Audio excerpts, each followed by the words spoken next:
ಶಿವಶಂಕರ ತಗ ತಗ ತಗ ತಗ ಕಚ್ಚೆಗೆ ಬೀಳುವಾಗ ಪುಟ್ಟ ನೋಡು ನೋಡಿ ಕಣ್ಣು ಶಂಕರ ಶಿವಶಂಕರ ಹಣ್ಣುಗಳ ಮೇಲೆ ಇವರು ಎಲ್ಲೆಲ್ಲೂ ಕಾಣುವೆ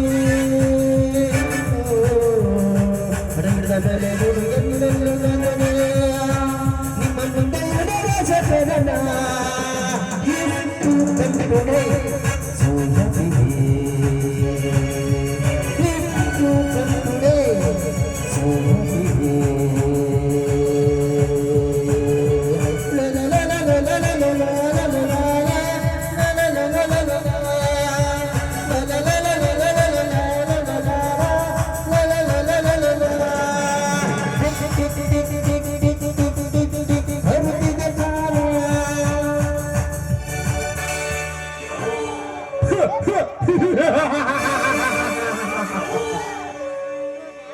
ಕೆಲವೊಂದು ಹುಡುಗರು ಲವ್ನ ರೇಂಜ್ ನೋಡು ಮಾಡುತ್ತಾರೆ, ಆದರೆ ನಮ್ಮಂತ ಹುಡುಗರು ಲವ್ನ ರೇಂಜ್ ಅಲ್ಲಿ ಮಾಡುತ್ತಾರೆ.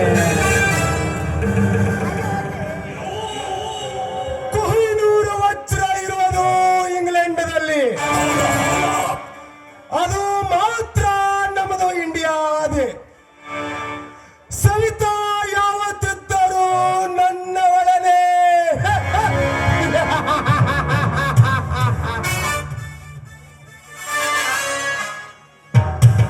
ಶುಭೋದಯದ ಸಂಕೇತವಾಗಿ ಸೂರ್ಯನ ಬೆಳಕಿನ ಕಿರಣದಂತೆ ಮಧುರ ಗಾಢದಲ್ಲಿ ಮೈ ಮರೆತು ಕೊಡುವ ಕೋಗಿಲದಂತೆ ಕಂಗೊಳಿಸುವ ಕಣ್ಣಿನ ಸವಿತಾ. ಈ ಕಿರಾತಕನ ಕಣ್ಣಿನಿಂದ ತಪ್ಪಿಸಿಕೊಳ್ಳಲು ಸಾಧ್ಯನೇ ಇಲ್ಲ. ಸಾಧನೆಯಲ್ಲಿ ಹರಿದು ಕೂತಿದೆ ಈ ವಿಷಯ ತುಂಬಿದ ಸರ್ಪ.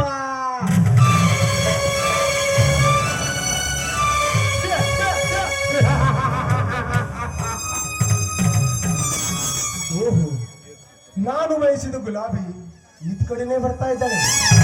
ಬರ್ರಿ ಬರ್ರಿ, ಮರಿಯಲ್ಲಿ ನಿಂತು ವಿಚಾರಿಸಿದ್ರಾಯ್ತು ಆ ಮಧುರ ಕಂಠದ ಕೋಗಿಲ ನೋಡುಗಳನ್ನ.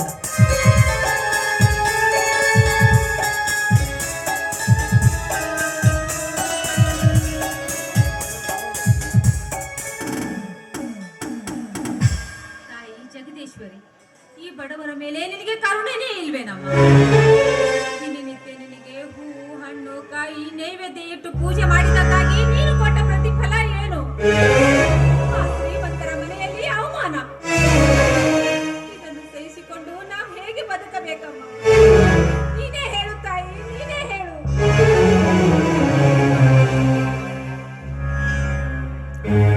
ಓ ಸವಿತಾ, ನೀನು ನೆನೆಸುವ ದೇವರು ನಮ್ಮಂತ ಶ್ರೀಮಂತರ ಗುಲಾಮನಾಗಿ ನಮ್ಮ ಬಾಗಿಲಿನಲ್ಲಿ ಬಿತ್ತಿರುವಾಗ ನಿಮಗೆಲ್ಲಿ ಕೊಡಬೇಕು ನಿನ್ನ ಕಲ್ಲ ದೇವರು ರಕ್ಷಣೆ.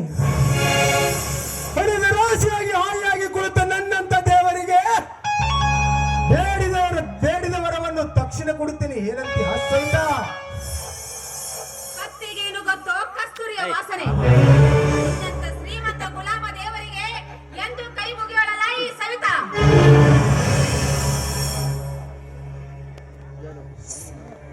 ಸವಿತಾ, ಸುತ್ತಿ ಬೆಳೆಸಿದ ಮಾತನಾಡುವ ಅಭ್ಯಾಸ ನನಗೆಲ್ಲ. ಹೆಣ್ಣಾದ ಹೆಣ್ಣಿಗೆ ಕೈ ಹಾಕುದ ಈ ಕಿರಾತಕನ ಹುಟ್ಟುಗುಣ. ನಾನೇ ಮೊದಲು ತುಂಬಿಯಾಗಿ ಬಂದು ಕವಿತಾ ಸುಮ್ಮನೆ ಈ ಕಾಲ ಹರಣ ಮಾಡಬೇಡ. ನಾಯಿ ಉಣ್ಣಲು ಗಂಜಿ ಇಲ್ಲದಿದ್ದರೂ ನಿನ್ನಂತ ಶ್ರೀಮಂತ ನಾಯಿಗಳ ಸೊತ್ತಾಗುವುದಿಲ್ಲ ಈ ಸವಿತಾ. ಒಂದು ಶಬ್ದ ಉಚ್ಚರಿಸಿದೆ ಆದರೆ ನಿನ್ನ ನಾಲಿಗೆಯನ್ನು ಕತ್ತರಿಸಿ ಹಾಕಬೇಕಾಗುತ್ತೆ. ಎಚ್ಚರ ಎಚ್ಚರ.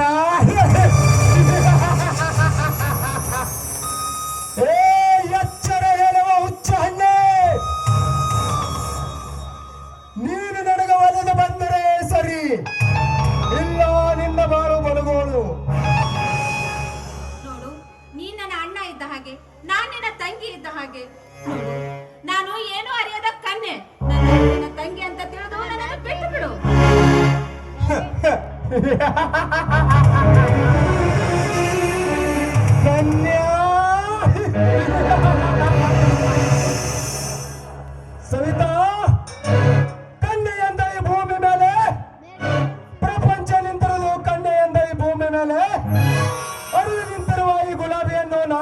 ಮುಗಿಸದೆ ಬಿಡುವಂಟು.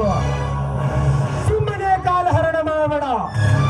ಈ ತುಂಬಿದ ಯೌವನನ ನನಗೆ ಅರ್ಪಿಸು ಬಾರಲೆ ಹೆಣ್ಣು. ದೇವರೇ, ಏನಪ್ಪಾ ನಿನ್ನ ಆಟ? ತಂಗಿ ಆದವಳ ಮೇಲೆ ಅಣ್ಣ ಆದವನು ಕಾಮದ ಕಣ್ಣು ಹಾಕೋನೆ.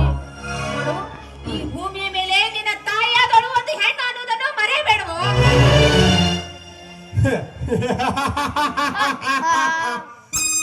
ಸವಿತಾ, ಹೆಣ್ಣು ಪೂಜಿಸುವ ಸ್ಥಾನ ಎಂದೋ ಕಳೆದುಕೊಂಡು ಹೋಗಿದೆ. ಆ ನಿನ್ನ ಮೂಢನಂಬಿಕೆ ಜಗತ್ತು ಕಾಮದ ತೊಟ್ಟಿಲಲ್ಲಿ ತೂಗಾಡುತ್ತಿದೆ ಈ ಪುಣ್ಯ ಭಾರತ ಭೂಮಿಯಲ್ಲಿ. ಕವಿತಾ, ಹೆಚ್ಚಿಗೆ ತುಂಬಿದೆ ಕಾಮದ ಬಿಂದಿಗೆ. ಎಷ್ಟು ತೋರಿಸಲಿ ಕಾಮ ಹೇಳರ ಚೆಲ್ಲಾಟ. ಅಣ್ಣನ ಹೆಂಡತಿಯ ತಮ್ಮ, ತಮ್ಮನ ಹೆಂಡತಿ ಅಣ್ಣ. ಅಂತದರಲ್ಲಿ ನಾನು ಯಾರು, ನೀನು ಯಾರು? ಸುಮ್ಮನೆ ಹಸಿದ ಬಂದ ಸರ್ಪನ್ನು ಕೆರಳಿಸಬೇಡ. ನಾನಿಷ್ಟು ಪರಿಪರಿಯಾಗಿ ಬೇಡ್ಕೊಂಡ್ರು ನಿನಗೆ ಕರುಣೆ ಬರ್ಲಿಲ್ವೇನೋ? ನೋಡು, ನಿನ್ನಲ್ಲಿ ಕಾಮದ ಹುತ್ತು ಹೆಚ್ಚಾದ್ರೆ ಮನೆಯಲ್ಲಿ ನಿನ್ನ ಅಕ್ಕ ತಂಗಿಯರು ಇದ್ದಾರಲ್ಲ, ಅವರ ಹತ್ರ ಹೋಗಿ ತೀರಿಸ್ಕೊಳ್ಳೋ ನಿನ್ನ ಕಾಮದಾಹವನ್ನು. ನನ್ನ ಹೆತ್ತೂರ ಬಗ್ಗೆ ಮಾತನಾಡಿದರೆ ಸಿಕ್ಕಂತ ಶೀಲಹರಣ ಮಾಡಬೇಕಾಗುತ್ತದೆ. ಎಚ್ಚರ. ನಾಯಿ ಹಾಸು ಅಂತ ಹೇಳ್ತಾ ಇದೆಯಲ್ಲ, ನನ್ನನ್ನು ಸೂಳೆ ಅಂತ ತಿಳಿದುಕೊಂಡಿದೆಯೇನೋ? ಸೂಳೆ ಮಗನೇ. ಸವಿತಾ, ನೀನು ಕೊಟ್ಟ ಬಹುಮಾನದ ಬಲವಾದ ಏಟು. ಈ ಏಟಿಗೆ ಬರುತ್ತದೆ ಪ್ರೇಮಾಗ್ನಿ ಚಾಲು. ಈ ಚಾಲನೆಯಿಂದ ನನ್ನಂದು ಬೇಕಾದ್ರೆ ನೀನು ನನಗೆ ಸೂಳೆ ಮಗ ಎಂದು ನಿನ್ನನ್ನು ಶೀಲಹರಣ ಮಾಡಿದಾಗಲೇ ನನ್ನ ಮನಸ್ಸಿಗೆ ಶಾಂತಿ.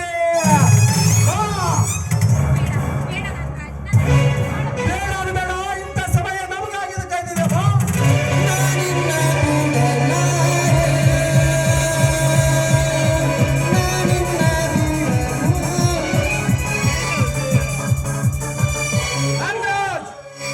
ಕಾಮ ತುಂಬಿದ ಪಿಶಾಚಿ, ನೀನು ಗಂಡಸ್ ಕುಲಕ್ಕೆ ಅವಮಾನ ಮಾಡಿದ ಚಂಡ ಮನುಷ್ಯ ನೀನು.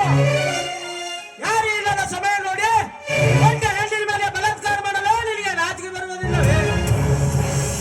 ಸುಮ್ಮನೆ ನನ್ನ ಫ್ಯಾಕ್ಟರಿಯ ಮ್ಯಾನೇಜರ್ ಎಂದು ಸುಮ್ಮನೆ ಬಿಡ್ತಾ ಇದ್ದಾರೆ. ನೀನು ನನ್ನ ಫ್ಯಾಕ್ಟರಿಯ ಮ್ಯಾನೇಜರ್ ಅಂದರೆ ನನಗೆ ಅವಮಾನ. ನಿನಗೆ ಕೆಲಸದಿಂದ ತೆಗೆದುಹಾಕುತ್ತೇನೆ.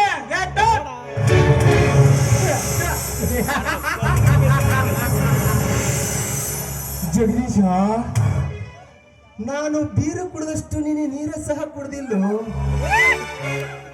ಜಗದೀಶ, ಇದು ನನ್ನ ಸ್ವಂತ ವಿಷಯ. ಸಂಬಂಧ ಹೊರಟಾಗಿಲ್ಲಿಂದ ನೀನು ನನ್ನ ಫ್ಯಾಕ್ಟರಿ ಮಾಲೀಕನೆಂದು ನಿನಗೆ ಜೀವದಾನ ಮಾಡಿದ್ದೀನಿ. ಹೊರಟಾಗಿಲ್ಲಿಂದ ನೀನೇ ಅವ ಜೀವದಾನ ಮಾಡಲು. ನಿನ್ನ ಜೀವದ ಮೇಲೆ ಆಸೆ ಇದ್ದರೆ ಮೊದಲು ಇಲ್ಲಿಂದ ಬಿಜಾಪುರಕ್ಕೆ ಹೋಗು. ಜಗದೀಶ, ನೀನ ಈಗ ತಾನೇ ಈ ಊರಿಗೆ ಬಂದ ಕುರಿ. ಸುಮ್ಮನೆ ನನ್ನ ಎದುರಾಯಿಸಿಕೊಂಡು ಸಾಯ್ಬೇಡ.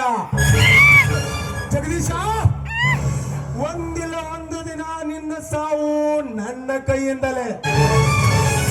ಸವಿತಾ, ನೀನು ಬಚ್ಚಿಟ್ಟಿರುವ ನಿನ್ನ ಶೀಲದ ಮಡಿಕೆಗೆ ಕಳಂಕ ತಂದು ನಿನ್ನ ಗರ್ಭಗುಡಿಗೆ ನಾನು ಪೂಜಾರಿಯಾದಾಗಲೇ ನನ್ನ ಮನಸ್ಸಿಗೆ ಶಾಂತಿ.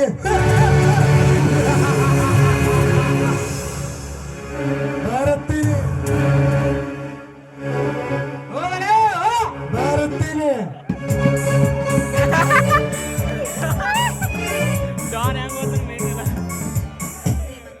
ನೀವು ನನ್ನ ಪಾಲಿಗೆ ದೇವರಾಗಿ ಬಂದು ನನ್ನ ಮಾನ ಪ್ರಾಣವನ್ನು ಕಾಪಾಡಿದ್ರಿ. ಈ ನಿಮ್ಮ ಉಪಕಾರವನ್ನು ನಾನು ಯಾವತ್ತೂ ಮರೆಯುವುದಿಲ್ಲ ಶ್ರೀಮಂತರೇ, ಯಾವತ್ತೂ ಮರೆಯುವುದಿಲ್ಲ. ಸವಿತಾ, ಯಾರು ಕಷ್ಟದಲ್ಲಿದ್ದರೂ ರಕ್ಷಣೆ ಮಾಡೋದು ನನ್ನ ಹೊಣೆ. ಆದರೆ ನೀವು ಒಂಟಿಯಾಗಿ ಇಂಥ ಕಾಮುಕ ಜನ ಬರುವುದಲ್ಲಿ ತಪ್ಪು ಅನಿಸುತ್ತದೆ. ಅಂದ್ರೆ ನಿಮ್ಮ ಮಾತಿನ ಅರ್ಥ ನನಗಾಗಲಿಲ್ಲ ಶ್ರೀಮಂತರೇ. ಇದರ ತಲೆ ತೆಗಿಯೋ. ನೋಡ್ ಸವಿತಾ, ನಾನು ದಿನ ಈ ಇದೇ ಕಡೆ ಸರಿ, ದಾರಿಯಲ್ಲಿ ಈ ಕಡೆ ಸರಿದೈತಿ ಬಾ. ಜೀವದಾರೆ. ಆದ್ರೆ ನೀವು ಇಲ್ಲಿ ಇಲ್ಲ ಇಲ್ಲೇ ಚಲೋ ಬರುತ್ತೆ. ಹಾಗೆಲ್ಲ ಅನ್ಬೇಡಿ ಶ್ರೀಮಂತರೇ. ನಿಂಗೆ ಬರ್ಬಿಡ ಹಾಗೆಲ್ಲ ಬಿಡು ಮಾತಾಡ್ಬೇಡಿ. ಕೊಡ್ತಾವ ಬಿಡು. ಅರ್ಥವೇನಿದೆ ಸವಿತಾ ಅವರೇ? ದೇವರು ನನಗೆ ಸಾಕಷ್ಟು ಆಸ್ತಿ ಐಶ್ವರ್ಯ ಕೊಟ್ಟಿದ್ದಾನೆ, ಆದ್ರೆ ನೆಮ್ಮದಿ ಅನ್ನೋದೇ ಇಲ್ಲ. ದುಷ್ಟ ನನ್ನ ತಂದೆಯ ಕೈಯ ಕೆಳಗೆ ಕೆಲಸ ಮಾಡುವ ಇಂಥ ರಾಕ್ಷಸರು. ಇದು ಎಲ್ಲ ನೋಡಿದ್ರೆ ಈ ಜೀವನವೇ ಬೇಸರವಾಗಿದೆ. ಹಾಗೆಲ್ಲ ಮಾತಾಡ್ಬೇಡಿ ಶ್ರೀಮಂತ್ರೆ, ಹಾಗೆಲ್ಲ ಮಾತಾಡಬಾರ್ದು. ನೋಡ ಸವಿತಾ, ನಾನು ಒಂದು ನಿಮ್ಮನ್ನು ಒಂದು ಮಾತು ಕೇಳಬೇಕಂದೆ, ಆದ್ರೆ ನನಗೆ ಧೈರ್ಯನೇ ಬರ್ತಾ ಇಲ್ಲ. ನಾನೇ ನೇರವಾಗಿ ಬಂದು ನಿಮ್ಮ ತಂದೆ ಅಣ್ಣರು ಕೂಡ ಮಾತನಾಡುತ್ತೇನೆ. ಅದು ಯಾವ ವಿಷಯ ಅಂತ ನನ್ನ ಮುಂದೆ ಬೀಚಿ ಹೇಳಿ. ಸವಿತಾ ಅವರೇ, ಅರಮನೆ ಅಂತ ನನ್ನ ಮನೆಗೆ ಕತ್ತಲು ಕವಿದಿದೆ. ಆ ಕವಿದ ಕತ್ತಲೆಯು ಮೋಡವನ್ನ ಸರಿಸಿ ಬೆಳಕಿಗೆ ಭಾಗ್ಯ ಜ್ಯೋತಿ ಬೆಳಗಬೇಕಾಗಿದೆ ಆ ಬಡ ಶಿವಪ್ಪನ ಮನೆಯಲ್ಲಿ. ನೋಡಿ, ನಾವು ಬಹಳ ಹೊತ್ತಾಯ್ತು ಮಾತಾಡ್ಕೋತ ನಿಂತು. ನೋಡಿ, ಈ ಊರ್ ಜನರು ಏನಾದ್ರೂ ತಿಳ್ಕೊತಾರೆ. ನಾನಿನ್ನು ಬರುತ್ತೇನೆ. ನೋಡು ಸವಿತಾ, ಒಂದು ಪ್ರೇಮ ಗೀತೆಯನ್ನು ಯಾಕೆ ಹಾಡಬಾರದೆ? ಆಯ್ತು, ನಿಮ್ ಇಷ್ಟದಂತೆ ಆಯ್ತು.